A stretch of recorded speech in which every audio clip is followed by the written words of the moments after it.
Assalamualaikum warahmatullahi wabarakatuh. Apa kabar anak-anak Pak Guru yang hebat? Mudah-mudahan semuanya dalam keadaan sehat walafiat, tak kurang satu apapun. Pada kesempatan kali ini kita akan teruskan materi pelajaran BTQ kita, yaitu tentang penulisan nun mati dan tanwin yang diwakofkan. Sekali lagi, penulisan nun mati dan tanwin yang diwakofkan.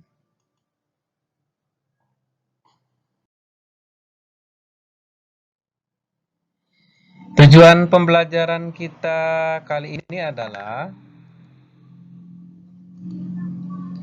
1. Memahami perbedaan penulisan nun sukun dan tanwin. Yang kedua, menuliskan kalimat yang terdapat hukum bacaan nun sukun dan tanwin secara benar dengan tidak melihat teks. 3. Mengetahui cara membaca kalimat yang terdapat hukum bacaan nun sukun dan tanwin. 4. Menunjukkan hafalan Quran Surat Al-Asri beserta artinya dengan baik dan benar.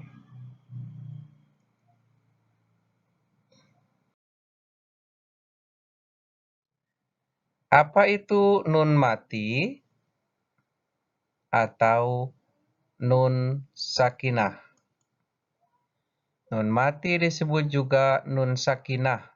Nun mati juga disebut nun yang tidak berbaris, yang menggunakan harokat sukun, sehingga nun itu tidak dapat dibunyikan kecuali diawali huruf lain.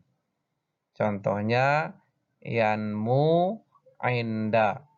Jadi huruf nun sukun itu pada contoh yang pertama bisa dibunyikan karena adanya huruf ain.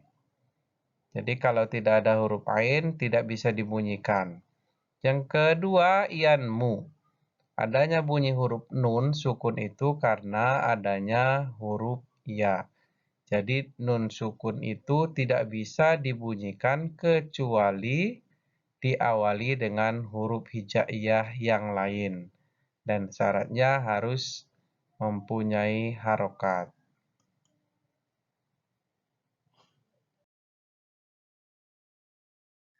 Kemudian yang kedua, apa itu tanwin? Tanwin, yang dimaksud dengan tanwin adalah nun mati yang bertempat di akhir isim atau kata benda. Jadi isim itu artinya kata benda. Pada dasarnya, tanwin itu bermula dari nun mati yang kelihatan dalam bahasa lisan dan hilang dalam bahasa tulisan. Jadi tanwin itu sebenarnya adalah nun sukun sebelumnya ada huruf hidup, seperti yang Pak Guru terangkan tadi. Akan tetapi, karena ia berada di akhir isim, akhir kalimat, maka secara dibacanya, ya, secara bahasa lisan atau ketika membacanya, nun sukun itu ada, tetapi ketika ditulis, nun sukun itu berubah dengan tanwin.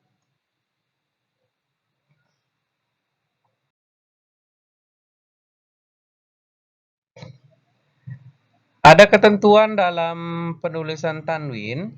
Yang pertama adalah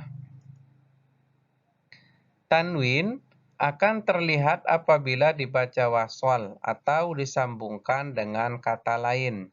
Namun, hilang ketika ditulis di akhir kalimat atau diwakofkan.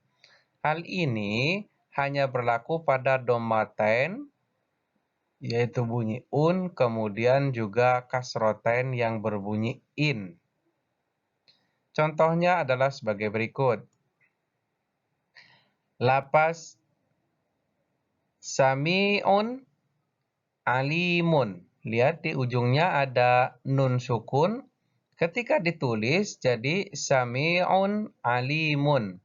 Jadi nunnya dihilangkan, kemudian ainnya diganti dengan domaten. Begitu juga alimun, ketika ditulis dihilangkan nunnya diganti dengan domaten. Pada kasroten juga sama, yaitu alimin, hakimin.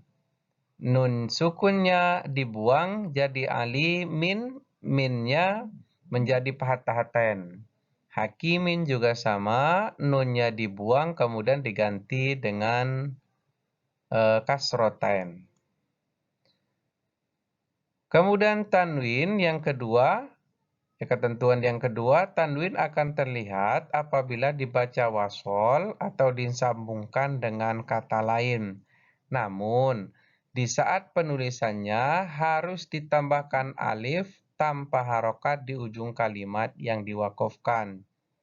Jadi kalau seandainya domaten tadi tidak ada penambahan apa-apa, kemudian kasroten juga tidak ada penambahan apa-apa, lain halnya ketika berada di pathatain.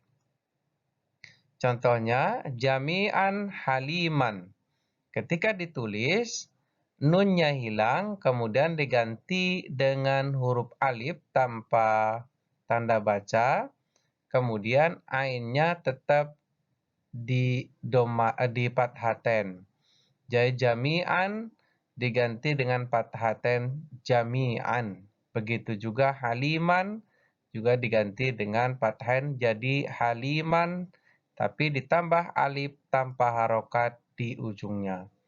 Begitu juga dengan contoh yang kedua, yaitu salaman taman. Ketika ditulis diganti jadi salaman, ada alif di ujungnya, taman ada alif juga di ujungnya.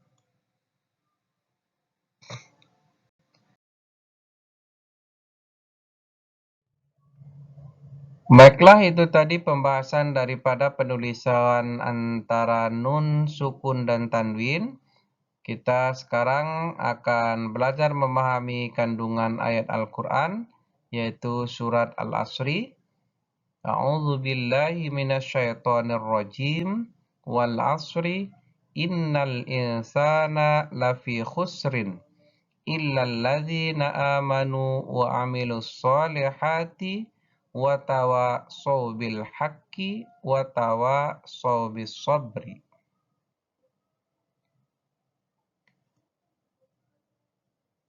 Artinya, demi masa, sesungguhnya manusia itu benar-benar dalam kerugian, kecuali orang-orang yang beriman dan mengerjakan amal soleh, dan nasihat menasehati supaya mentaati kebenaran, dan nasihat menasehati supaya menepati kesabaran.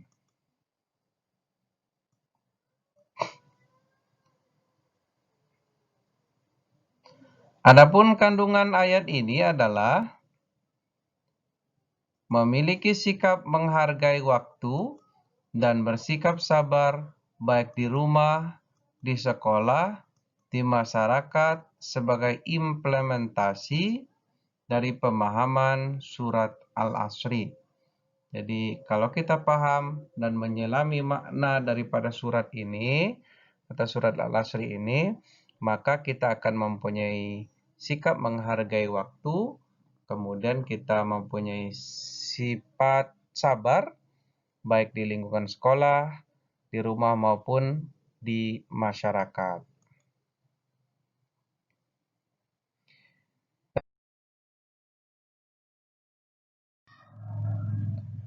Baiklah, itu tadi pembahasan tentang penulisan nun, sukun, dan tanwin sebagai materi kita pada kesempatan kali ini. Mudah-mudahan dapat dipahami dan dimengerti supaya anak-anak sekalian bisa menulis huruf Arab dengan baik dan benar, khususnya dalam hal penulisan tanwin yang diwakofkan.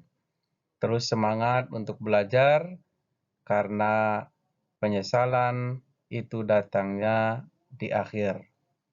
Sebelum datang penyesalan, maka dari sekarang anak-anak semuanya wajib dan harus semangat dalam belajar. Pak Guru akhiri, Assalamualaikum warahmatullahi wabarakatuh.